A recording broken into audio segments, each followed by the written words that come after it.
누가복음 12장 33절 한 절이니까요. 제가 먼저 읽겠습니다.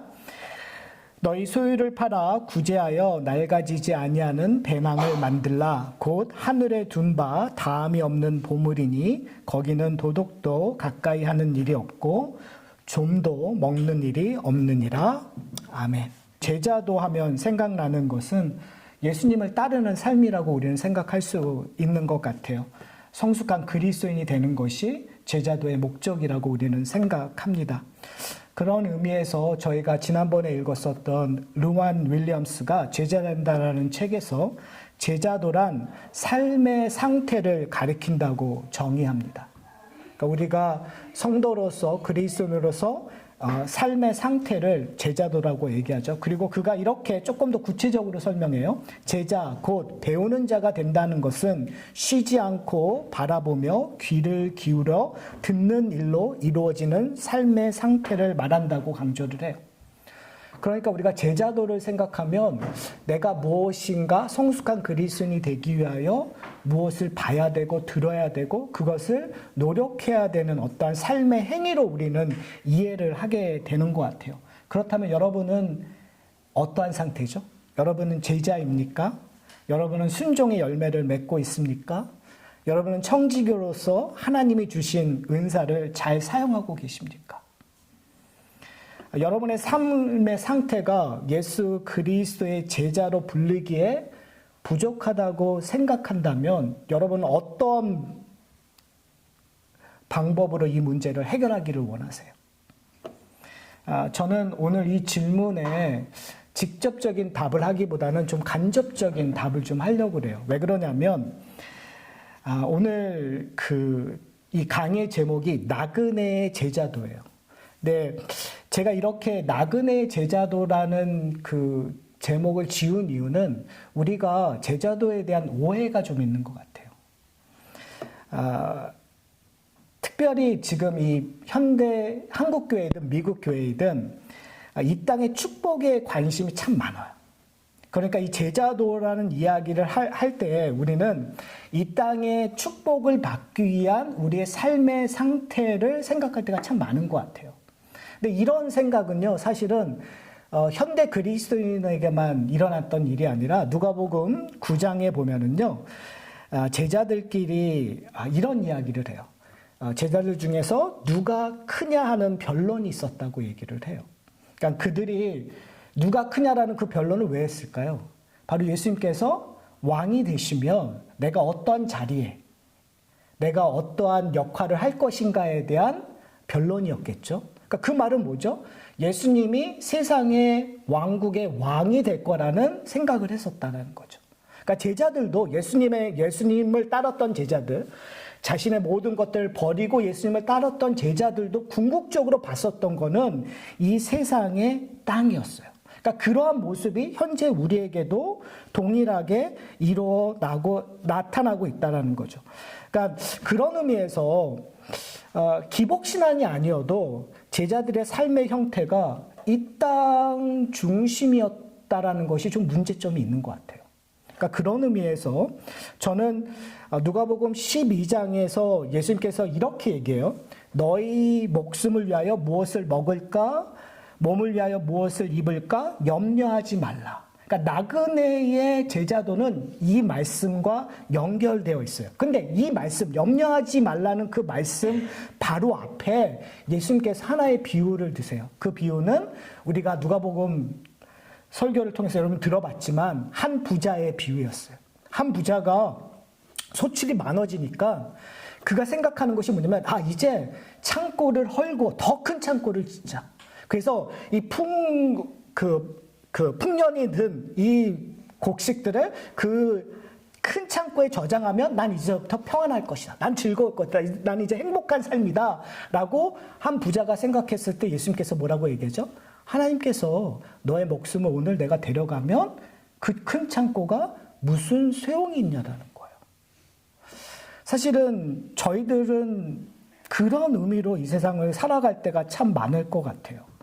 결국은 예수님께서 이야기하고자 하는 이야기는 뭐냐면 제 참된 제자의 삶은 땅을 향하는 것이 아니라 하늘을 향해야 된다고 얘기해요.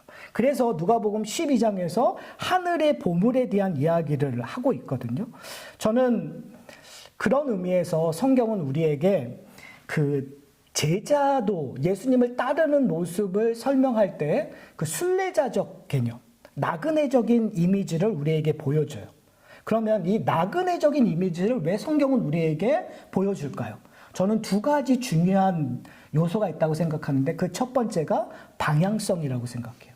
그리고 두 번째가 역동성이라고 생각을 해요. 그러니까 예수님께서 제자를 부르실 때 나를 따르라고 하면서 우리에게 방향성을 제시하셨어요. 그리고 예수님을 따르기 위해서 자기를 부인하고 날마다 제 십자가를 지어야 된다는 그 속에서 역동성을 우리에게 제시하고 있어요. 그러니까 우리가 나그네 제자도를 우리가 우리의 삶 속에서 구현하기 위해서는 우리가 지금 어떠한 방향성으로 우리의 삶을 살고 있는가, 그리고 우리는 어떻게 역동적인 크리스천 삶을 살고 있는가에 대해서 우리가 좀 고민해 봐야 될 지점이라고 저는 생각을 합니다. 그러니까 예수님을 따른다라는 것은 우리가 쉽게 얘기하면 예수님을 닮아가야지라고 생각을 할 수가 있어요. 예수님의 성품을 닮아가지. 그러니까 어떻게 보면 아까 얘기했던 루안 윌리엄스가 얘기하는 것처럼 내가 예수님을 닮아감으로 말미암아 내 삶의 상태를 예수님의 성품이 드러나는 삶을 살아가자라고 우리는 이야기할 수 있어요. 맞아요. 그런데 저는 오늘 조금 다른 부분을 좀 봤으면 좋겠어요. 그건 뭐냐면 예수님을 따른다라는 것은 예수님이 걸어가신 길을 따라가는 것이라는 것으로 좀 살펴봤으면 좋겠어요. 그럼 예수님이 걸어가신 길이라는 건 어떤 길일까요? 예수님께서 이런 고민을 누가복음 9장 58절에서 얘기하세요. 여우도 굴이 있고 공중에 새도 집이 있으되 인자는 머리 둘 곳이 없도다. 뭘 얘기하고 있는 거죠? 예수님이 나그네처럼 사셨다라는 거예요. 예수님께서는 예수님의 인생을 보시면은요, 나그네처럼 이 땅에 오셨는데 모든 사람들이 메시아를 생각했었을 때 왕으로 이 땅에 오시는 분들을 생각했어요. 근데 예수님은 태어나실 때서부터 정말 별 볼 일 없는 곳에 태어나셨어요. 그런데 성경은 우리에게 예수님이 오신 모습을 성육신의 모습으로 얘기해요. 그러니까 하나님이심에도 불구하고 자기를 비워 이 땅에 종의 모습으로, 사람의 모습으로 태어나셨다는 그 성육신 자체가 어떻게 보면 예수님의 여정의 첫 발걸음이죠. 그런데 이 땅에 오셔서 궁정, 왕궁을 세우는 것이 아니라 나그네처럼 삶을 사셨다는 거죠. 그럼 나그네처럼 사신 이유는 뭘까요? 예수님께서 이 땅에 오신 이유는 뭘까요? 예수님의 방향성은 어디에 있을까요? 예수님의 방향성은 십자가에 있었어요. 그 십자가의 방향성을 보라, 세상 죄를 지고 가는 어린 양이라고 얘기를 하고 있어요. 그러니까 어린 양의 모습으로, 나그네 모습으로 오셔서 십자가를 향하는 모습. 근데 그 모습을 사도 바울이 우리에게 함께 따라가라고 요구를 하고 있어요. 그러니까 예수님을 따른다라는 건 단순히 예수님의 성품을 닮아가는 것이 아니라 예수님의 길을 가는 거죠. 근데 그 예수님의 길은 어떠한 길이에요? 십자가의 길이에요. 그래서 사도 바울이 로마서 6장 3절에서부터 4절에 얘기하는 것이 뭐냐면 예수 그리스도와 너희가 함께 죽고 예수 그리스도와 함께 장사되고 예수 그리스도와 함께 살리심을 받으라. 그러니까 우리의 인생이 예수 그리스도의 인생에 투영되는 거죠. 근데 누가복음 6장 22절에 아주 중요한 목적지를 우리에게 설명해요. 뭐라고 얘기하냐면 마지막은 영생이라는 거예요. 그러니까 우리의 예수님의 나그네 인생의 마지막 종점은 어디죠? 마지막 종착지는 부활에서 끝나지 않아요. 예수님께서 승천하셔서 하늘 보좌에 앉으셨다고 얘기해요. 그러니까 우리가 예수 그리스도의 인생에 예수 그리스도의 전의에 여정에 쫓아간다면 우리의 종착지는 어디죠? 이 땅이 아니라 이 땅에서 좋은 데 사는 것이 아니라 이 땅에서 부귀영화를 누리는 것이 아니라 우리의 종착역은 하늘이에요. 영생이에요. 그러니까 나그네 제자도의 핵심은 우리의 방향성을 확실히 해야 돼요. 우리의 방향성은 땅에 우리의 성을 세우는 것이 아니라 우리가 갈 곳은 어디라고요? 하늘나라, 영생이라는 거. 그러니까 이 제자도를 제대로 인식하기 위해서 가장 중요한 것은 우리의 방향성이 어딘가. 여러분은 여러분의 인생에 이루고자 하는 것이 무엇이세요? 여러분은 뭘 이루고 싶으세요? 그러면 우리의 생각, 우리의 것들은 내가 못 이루면 내 자녀를 통해서라도 이루겠다고 하는 그 무엇인가가 여러분 무엇이세요? 땅에 있는 거예요? 그러면 우리는 어쩌면 제자의 참 의미, 그리스도의 참 의미, 성도로서의 참 의미를 놓칠 수 있는 거예요. 그러니까 우리의 목적은, 우리의 삶의 의미는 이 땅이 아니라 성경은, 하나님은 우리에게 어디라고 얘기하신다고요? 천국이라고 얘기해요. 하늘나라고 얘기해요. 제가 이제 질문을 던지면 여러분 천국 가고 싶으세요? 하늘을 소유하고 싶으세요? 하늘 가는 것이 정말 행복하세요? 그러니까 궁극적으로 우리가 진짜 고민했으면 좋겠어요. 2026년에 우리 하산학교의 성도님들이 나는 천국을 소망하는 그런 방향성을 잡고 천국이 주는 축복을 나는 좀 붙잡겠다라는 생각을 좀 하셨으면 좋겠어요. 그 다음에 다른 말로 얘기하면 이제 예수님의 제자가 된다라는 것은 이제 영생을 향한 새 생명의 경주가 시작되었다는 거죠. 우리의 목적지가 바뀌었어요. 우리의 목적지가 확정됐어요. 어떻게 확정되었죠? 이 땅의 주인처럼 사는 것이 아니라 예수님이 마련해 놓으신 천국의 집으로 살아가는 존재가 되었다라는 거죠. 자, 그렇다면 이 방향성이 우리의 삶의 형태와 방식을 규정해요. 그러니까 무슨 말이냐면 우리에게 믿음이 생기면 그 믿음은 믿음으로 끝나는 것이 아니라 그 믿음은 우리로 하여금 반응하게 한다는 거죠. 그 반응의 결과물이 행위예요. 우리에게 방향성이 결정되었다면 그 방향성이 우리의 믿음으로 말미암아 행동으로 이루어지게 만든다는 거예요. 행동으로 이루어지는 것이 결국은 역동성이에요. 역동성이라는 뭐냐면 충돌되는 거예요. 내가 방향성이 정해졌기 때문에 이 세상을 살면서 그냥 편해지는 것이 아니라 부딪힘이 생기는 거죠. 세상의 원리와 세상이 요구하는 것과 내가 하늘의 시민권을 가졌기 때문에 충돌하게 되는 거예요. 그래서 여기에서 긴장감이 생기는 거예요. 여러분, 예수님 때문에 긴장감이 생기세요? 여러분, 예수님 때문에 좀 충돌하는 것들을 경험하세요? 바로 그것이 제자 된 거의 증거물일 수 있다는 거죠. 저는 이 역동성이라는 것은 다시 말하면 우리 하나님의 나라가 우리의 인생에 침투하는 거예요. 왜 그럴까요? 왜 하나님의 나라가 내 인생에 침투하죠? 하나님의 나라는 우리 죽은 다음에 가는 곳이라고 우리는 생각하잖아요. 그런데 성경은 우리에게 뭐라고 얘기하냐면 너희는 이제 하늘의 시민권자를 소유한 자라고 얘기를 해요. 여러분, 하늘의 시민권자라는 것 느끼고 경험하세요? 내가 예수를 주라 고백하는 순간 예수 그리스도의 십자가의 능력이 여러분의 인생에 가장 중요한 것이 되는 순간 여러분에게 뭐가 부여되는 거예요? 하늘의 시민권이 부여되는 거예요. 근데 하늘의 시민권이 부여됐다라는 건 그냥 우리식으로 얘기하면 시민권 그 증서를 주는 걸로 끝나는 게 아니에요. 하나님의 시민권, 하늘나라의 시민권이 주어진다는 건 하나님의 다스림이 여러분의 인생 속에서 실행되어진다는 거예요. 그러니까 여러분의 인생에 뭐가 침투가 되는 거예요? 하나님의 나라가 침투하는 거예요. 여러분의 주인이 바뀐 거죠. 하나님이 바뀌신 거죠.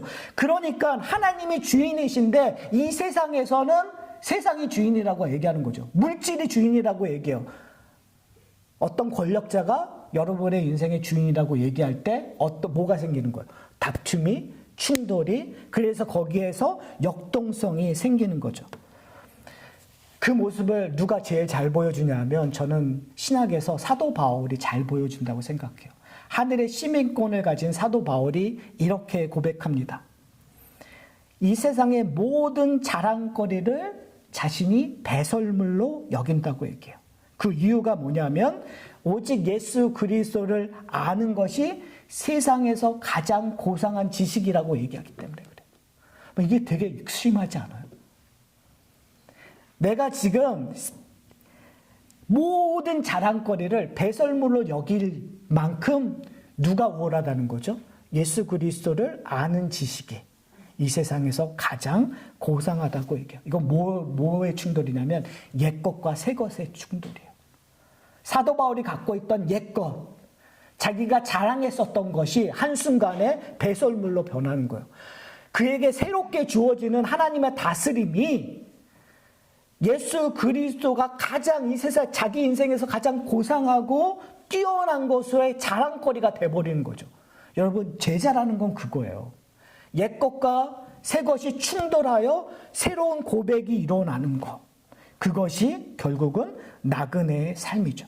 나그네의 삶은 새 생명으로 가는 역동성을 경험하는 거예요. 그러니까 왜 그럴까요? 저는 역동성의 핵심은 나눔이라고 생각해요. 그러니까 제자가 된다는 건 우리의 삶 속에서 하나님의 나라를 향하여 가고 하나님의 나라를 누리는 거잖아요. 근데 그걸 어떻게 알 수 있냐면 나눔에서 나눌 수 있어요. 하나님 나라를 나눔으로. 누구와? 하나님과.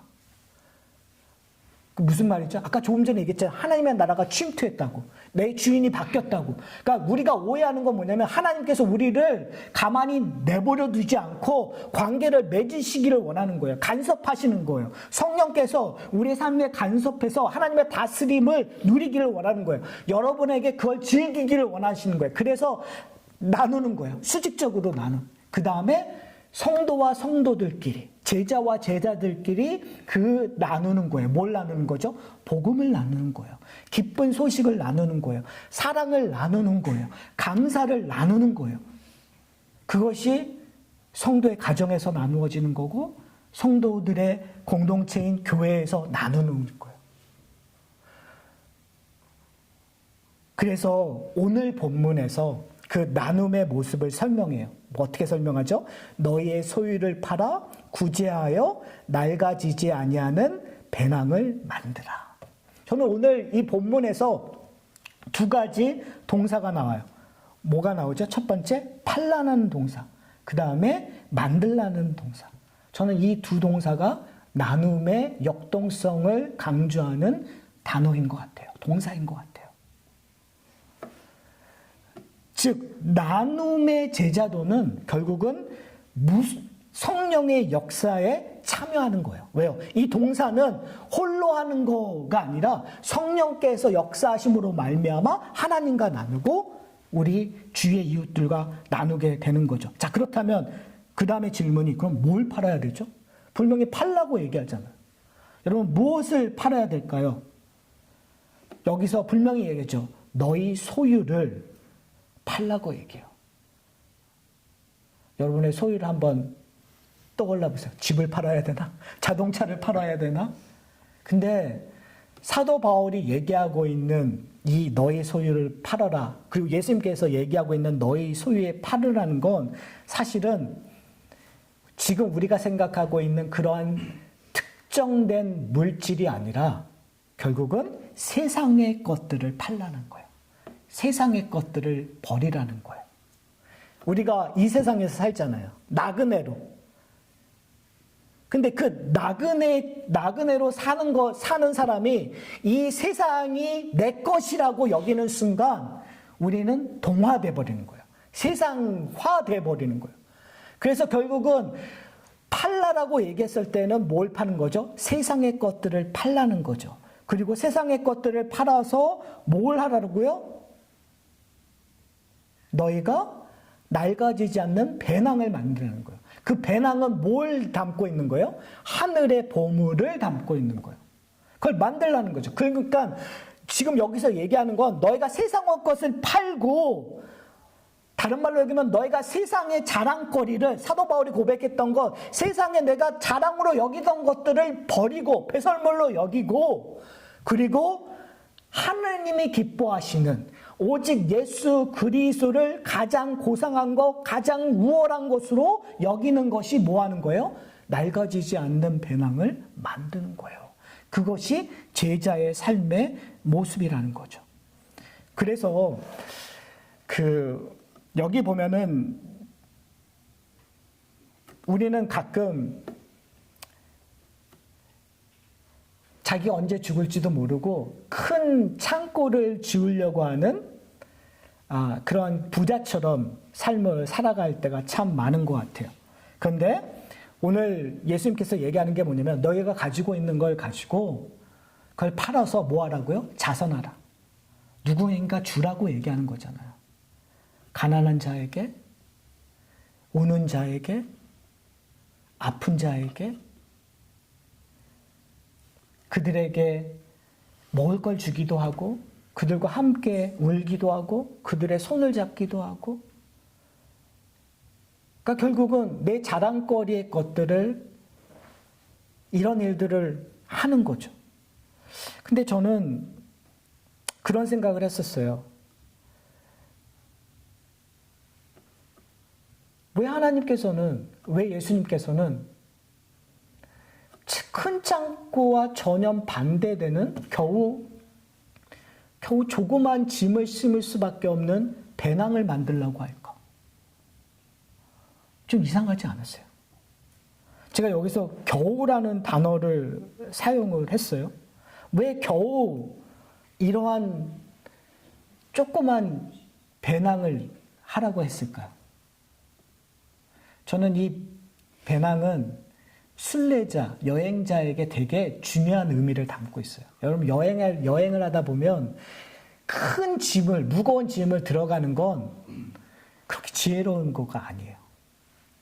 제가 산티아고 순례길을 30일을 걸으면서 제게 가장 큰 딜레마, 가장 큰 고민은 어떻게 하면 짐을 줄이는가였어요. 제가 처음에 갔었을 때 제 짐 무게를 하고 이틀을 걸으는 순간 저는 결단을 했어요. 짐을 버려야 되겠다. 근데 그 짐을 버렸을 때 저에게 가장 중요한 것, 내게 뭐가 중요할까 지금? 이 길을 걸을 때 가장 소중한 건가 무엇일까를 판단할 수밖에 없었어요. 그런데 걷기 전과 걸으면서 저의 판단의 기준이 틀려졌어요. 걷기 전에는 저에게 중요한 건 비싼 거였어요. 저에게 중요한 거는 제가 좋아하는 거였어요. 그리고 제가 그 순례길을 걸으면서 제가 했었던 건 이거 촬영을 해야지. 그래서 제가 카메라를 갖고 왔거든요. 그런데 걸으면서 이틀 만에 제일 먼저 버렸었던 게, 버린 건 아니죠. 먼저 보냈죠. 그게 바로 카메라였어요. 왜요? 그거 없어도 걸을 수 있으니까. 걷기 전에는 저한테 가장 비쌌고 가장 소중한 거였는데 걸으면서 느꼈었던 것은 그것은 내가 이 경주를 완주할 때 아무 소용이 없는 거였더라고요. 오히려 나로 하여금 걷는 일을 방해했었던 거라는 거죠. 무슨 말이죠? 결국은 겨우 얘기했던 그 배낭은 나로 하여금 경주를 하는 데 유익했다는 거죠. 창고를 끌고 천국 갈 수 없다니까요. 지금 예수님께서 우리에게 얘기하고 있는 거는 더 큰 창고를 짊어지려고 하늘을 바라보지 않는다면 그거는 바보짓이라고 얘기하는 거예요, 여러분. 그러니까 결국은 제자 된다라는 건 내가 천국을 가기 위하여, 하나님 나라를 가기 위하여 내게 지금 중요한 것이 무엇인가를 발견하는 거죠. 근데 예수님께서 이렇게 얘기를 하세요. 마태복음 11장에 보면 수고하고 무거운 짐짐자들아 다 내게로 오라. 내가 너희를 쉬게 하리라. 나는 마음이 온유하고 겸손하니 나의 명예를 메고 내게 배우라. 그리하면 너희 마음에 쉼을 얻으리니 이는 내 명예가 쉽고 내 짐은 가벼움이라 하시니라. 예수님께서 나에게 오라고 얘기하면서 내 짐이 가벼워질 거라고 얘기를 해요. 그러니까 결국은, 그리고 나에게 배우라고 얘기하죠. 그러니까 결국은 우리가 이 나그네의 삶을 살아간다는 건, 우리의 삶이 역동적인 것은 내가 예수님을 통해서 배우기 시작하는 거. 내 본성이 좋아하는 것과 예수님이 좋아하시는 것들과 충돌해서 우리의 삶이 역동적인 게 돼버리는 거예요. 그러면서 뭘 하게 되냐면 내 짐이 가벼워짐을 경험하게 되는 거예요. 뭐로 채워서? 하늘의 보물로 채움으로 말미암아. 하늘의 보물을 채우기 위하여 뭘 버려야 되는 거예요? 내가 세상에서 좋아하고 자랑하는 것들을 버리면서. 사랑하는 성도 여러분, 지금 예수님께서 우리에게 요구하는 거예요. 나그네의 제자도는 우리에게 목적이 있어요. 천국이라는 목적. 그리고 또 하나, 우리 나그네의 제자도는 기한이 있어요. 무슨 말이냐면 우리의 인생이 어떻게 될지 모르지만 우리가 걸어갈 기한이 있는 거예요. 때가 되면 이 종착점이 오는 거예요.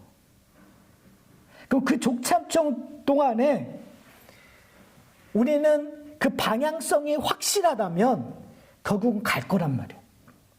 그렇죠? 내가 30일을 걸든 50일을 걸으든 내가 어떠한 천국이라는 방향성이 있으면 그 천국을 가게 될 거예요. 그 가게 되는 순간에 우리는 계속 예수 그리스도를 통해서 우리가 배워가며 이 땅의 것들을 내려놓고 하늘의 것들을 사모하면서 가는 거죠. 근데 그때 어떻게 해요? 어려움이 오고 좌절하게 되고 절망하게 되고 이런 일들이 우리에게 끊임없이 주어진다라는 거죠.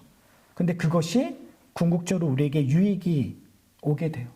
제가 이렇게 강의를 준비하면서 순례길에 있었던 일들을 이렇게 생각하다가 제가 녹음했던 그 파일 하나를 발견했어요. 그게 뭐냐면 이제 마지막 산티아고 그 도시를 들어가면서 제가 이 핸드폰 그 와치로 녹음을 했어요. 그때 제가 어떻게 목소리를 남겼냐면 이렇게 막 목소리를 남겼어요.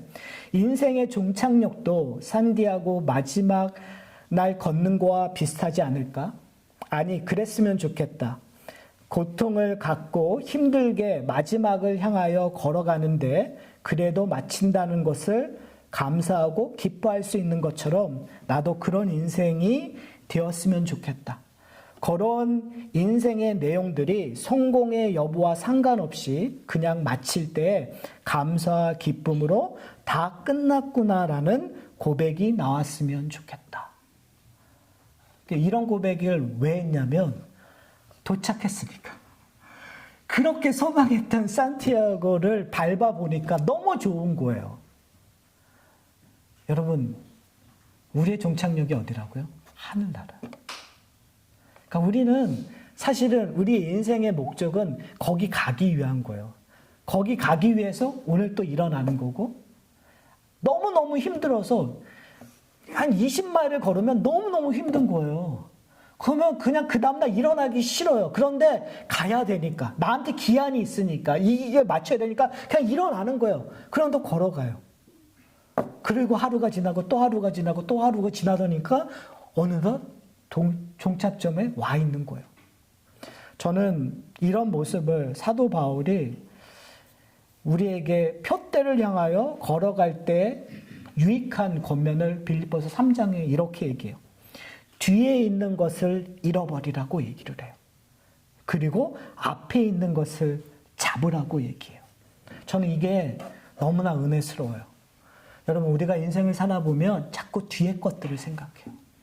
근데 십자가의 길은 예수님께서 십자가의 길을 걸으셨기 때문에 우리는 뒤에 것들을 잊어버릴 수 있어요. 다른 말로 하면 우리의 죄를 잊어버릴 수 있어요. 왜요? 용서하셨으니까. 우리의 연약함을 잊어버릴 수 있어요. 그리고 또 시작할 수 있어요. 왜요? 앞에 것을 보게 되니까. 하나님의 약속을 바라보니까. 내가 별 볼 일 없고 능력이 없지만 하나님께서 예수 그리스도를 통해서 우리에게 약속하신 천국을 지금 성령이 나에게 증거하시니까 그 힘을 갖고 걸어가는 거예요. 여러분, 이것이 이 땅에 사는 나그네의 제자들의 모습들이에요. 이 땅에서 헛된 것들과 싸우려고 하는 것들을 좀 버리셔야 돼요. 헛된 것을 붙잡으려고 하는 걸 버리시고 이제는 무엇을 여러분이 열망하셔야 되냐면 하나님 나라의 보물을 열망하셔야 돼요.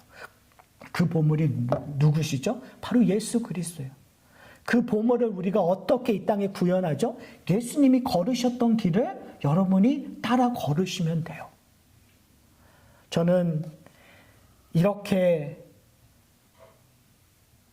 예수 그리스도를 따라 걸어가는 우리의 인생이 2026년에 우리의 삶 속에서 드러났으면 좋겠어요.